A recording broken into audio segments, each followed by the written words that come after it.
Hello everyone.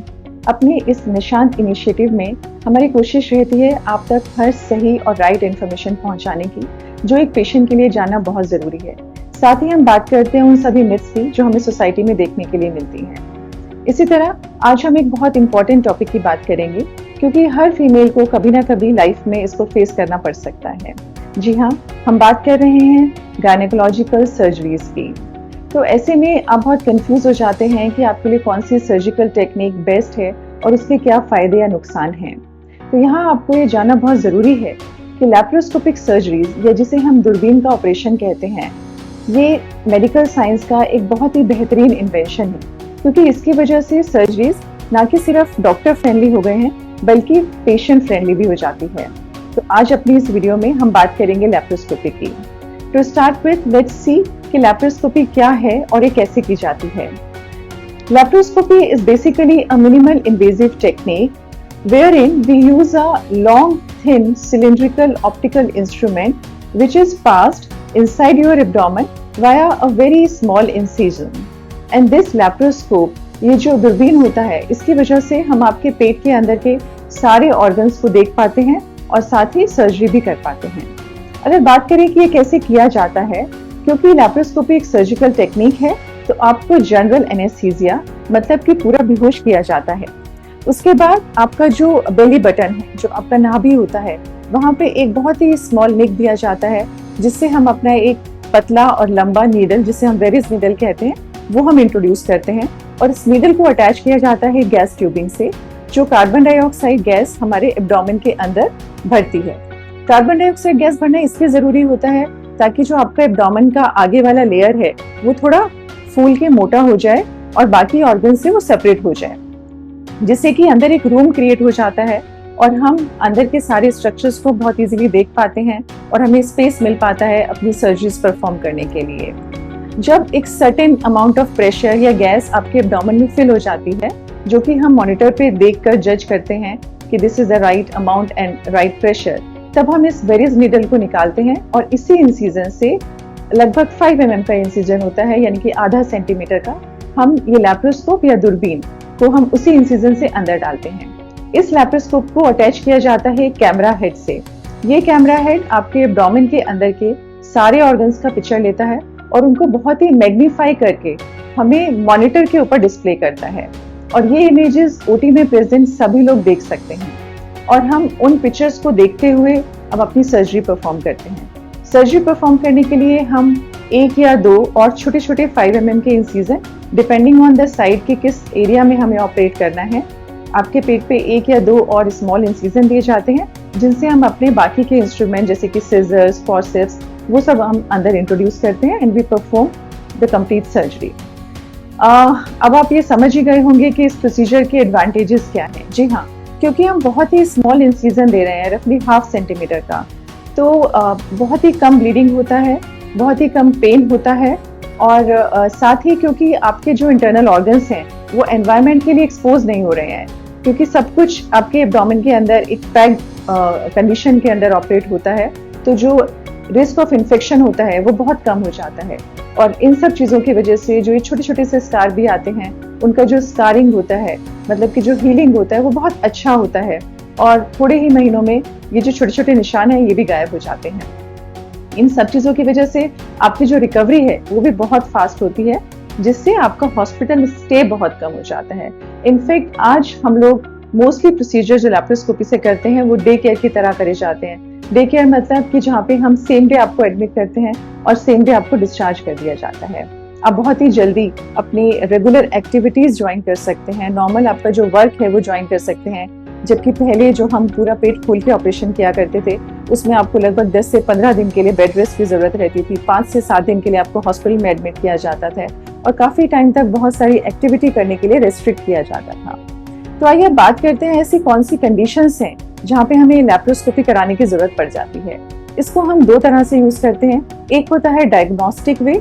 Diagnostic मतलब कि जहाँ हमें आपकी बीमारी का रीजन क्या है हम वो ढूंढ रहे हैं, क्योंकि बहुत बार ऐसा होता है कि ब्लड टेस्ट या अल्ट्रासाउंड और बाकी इमेजिंग टेक्निक से हमें पता नहीं पड़ पाता कि एग्जैक्टली प्रॉब्लम क्या है, जैसे कि ट्यूबरकुलोसिस ट्यूबरकुलोसिस का एग्जैक्ट डायग्नोसिस बनाने के लिए laparoscopic is gold standard technique, क्योंकि वही एक टेक्निक है जहाँ पे हम डायरेक्टली देख कर ये जज कर पाते हैं कि ट्यूबरकुलोसिस आपको है या नहीं है। ऐसे ही endometriosis which is very difficult to pick up on other ultrasound techniques, specially if it is a surface endometriosis. और सबसे इम्पॉर्टेंट रोल इसका होता है इनफर्टिलिटी पेशेंट्स में। जी हाँ, वो पेशेंट्स जो प्रेगनेंसी प्लान कर रहे हैं पर बाकी सब अल्ट्रासाउंड टेस्ट रिपोर्ट सब में आपको चीज़ें नॉर्मल मिल रही हैं, तो हमें कुछ ना कुछ ऐसी चीज़ें अंदर मिल पाती हैं जिनसे हम कारण जान पाते हैं। एग्जाम्पल के तौर पे मैं बताना चाहूँगी कि बहुत बार होता है कि आपका जो ट्यूब होता है, जो यूट्रस के साइड में 2 ट्यूब्स होती हैं, फेलोपियन ट्यूब्स, उनका और जो ओवरी होती है जिससे हम हर महीने एग फॉर्मेशन होता है, उन दोनों का एक पर्टिकुलर रिलेशन मेंटेन होना बहुत ज़रूरी है, क्योंकि ओवरी से जब एग रिलीज होता है तो ट्यूब को वो एग पिक करना होता है। अगर किसी कारण से आपका ट्यूब और एग का रिलेशन ठीक नहीं है तो आप कंसीव नहीं कर पाएंगे, और ये चीज़ हम सिर्फ और सिर्फ लैप्रोस्कोपी पे ही देख सकते हैं। इसी तरह वो पेशेंट्स जिनको बहुत समय से पेन हो रहा है, दर्द चल रहा है, पर किसी भी स्टडी से उनका कारण नहीं पता पड़ पा रहा है, तो बहुत बार जब हम लैप्रोस्कोपी करते हैं तो हमें अंदर देखने के लिए मिलता है कि जो उनके स्ट्रक्चर्स थे जहाँ वो पेन बताते थे, वो किसी कारण से चिपके हुए हैं बहुत ज़्यादा, जिसे हम अडेजन्स कहते हैं, और जब हम इनको रिलीज कर देते हैं तो पेशेंट का ये पेन खत्म हो जाता है। इसी तरह बहुत बार एक्यूट एब्डोमिनल कंडीशंस में भी हमें डायग्नोस्टिक लैप्रोस्कोपी करनी पड़ती है। दूसरी तरफ हम इसको यूज कर सकते हैं as therapeutic procedure. Therapeutic procedure मतलब जहाँ पे हमें पहले से ही आपकी बीमारी पता है और हम आपको पहले से ही बताते हैं कि हमें करना क्या है। आज हम लैप्रोस्कोपी को गायनी के हर प्रोसीजर के लिए यूज कर सकते हैं। Like it could be for removal of fibroids, मतलब कि आपकी रसौली को निकालना, आपकी बच्चेदानी को निकालना, ट्यूब्स को निकालना, ओवरीज को निकालना, and what not all. Every procedure can be done by laparoscopy. सबसे इम्पॉर्टेंट जो मैं कहना चाहूँगी, जो मुझे पर्सनली लगता है इसका स्पेशल रोल है रप्चर्ड एक्टोपिक प्रेगनेंसीज में। ये वो प्रेगनेंसीज होती हैं जब कभी कभी प्रेगनेंसीज यूट्रस में, मतलब बच्चेदानी में ना रुके, उसके नियर बाय जो स्ट्रक्चर्स होते हैं जैसे ट्यूब या ओवरी, वहाँ पे रुक जाती है, और अगर ये टाइमली डायग्नोज नहीं हो और वहीं पे प्रेगनेंसीज ग्रो करती हैं तो आफ्टर सम टाइम वो बॉडी का पार्ट रप्चर हो जाता है, फट जाता है, जिसकी वजह से बहुत ज़्यादा ब्लीडिंग होता है, पेशेंट का पूरा पेट खून से भर सकता है और पेशेंट शॉक की कंडीशन में हमारे पास आता है। ऐसी सिचुएशंस के लिए बहुत साल पहले हम लोग ओपन सर्जरीज किया करते थे, जिसमें कि हमें एक बहुत ही लंबा इंसिजन देना पड़ता था। लगभग हम आपके ज़ीफिर स्टर्नम से ऊपर से शुरू होकर और सिम्फाइसिस प्यूबिस तक एक लंबा लगभग 10 से 15 सेंटीमीटर का कट देते थे, ताकि हम जो भी ब्लड अंदर कलेक्टेड है उसको प्रॉपर्ली वॉश करके निकाल सकें और सर्जरी कर सकें। वहीं आज ये भी हम प्रोसीजर लैप्रोस्कोपी से करते हैं, जिसमें कि आपको सिर्फ 2 या 3 स्मॉल 5 mm के इंसिजन दिए जाते हैं एंड आप नेक्स्ट डे से अपना सारा काम कर सकते हैं। अब क्योंकि लैप्रोस्कोपी में जो कैमरा है वो हमने देखा कि पिक्चर्स को बहुत मैग्नीफाई कर देता है, तो हमारे लिए छोटी छोटी चीज़ों को देखना बहुत ईजी हो जाता है जो हम अपनी नेकेड आई से नहीं देख पाते थे। क्योंकि हमें 360 डिग्री का मोशन मिलता है, मूवमेंट मिलता है, तो हमारा इंसिजन साइड पे डिपेंडेंट होना ज़रूरी नहीं होता। मतलब कि अगर हमने इंसिजन आपके लोअर एब्डोमेन में दिया है, तब भी हम अपने लैप्रोस्कोप की डायरेक्शन को चेंज करके आपके पेट के ऊपर वाले हिस्से तक भी सब कुछ देख सकते हैं और ऑपरेशंस कर सकते हैं। तो ये बहुत ही ज़्यादा इजी और फ्रेंडली टेक्निक हो जाती है डॉक्टर्स के लिए।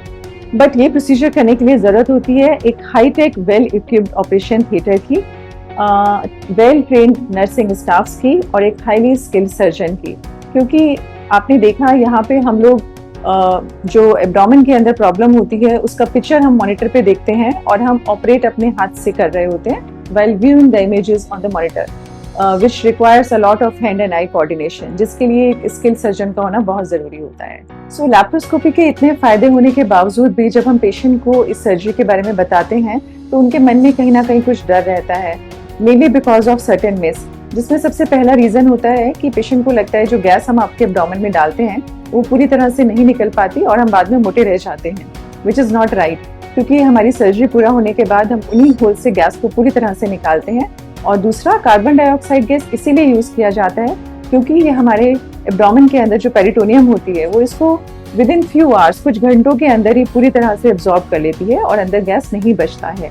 दूसरा, पेशेंट्स को लगता है कि हाथ वाला ऑपरेशन ही बेटर है क्योंकि शायद हम ठीक से उस चीज़ को फील नहीं कर पाएंगे या देख नहीं पाएंगे, जो कि आप खुद अब अच्छे से समझ सकते हैं कि laparoscopy surgeries are much better than a open surgery, क्योंकि हमें बहुत अच्छा विजन मिलता है।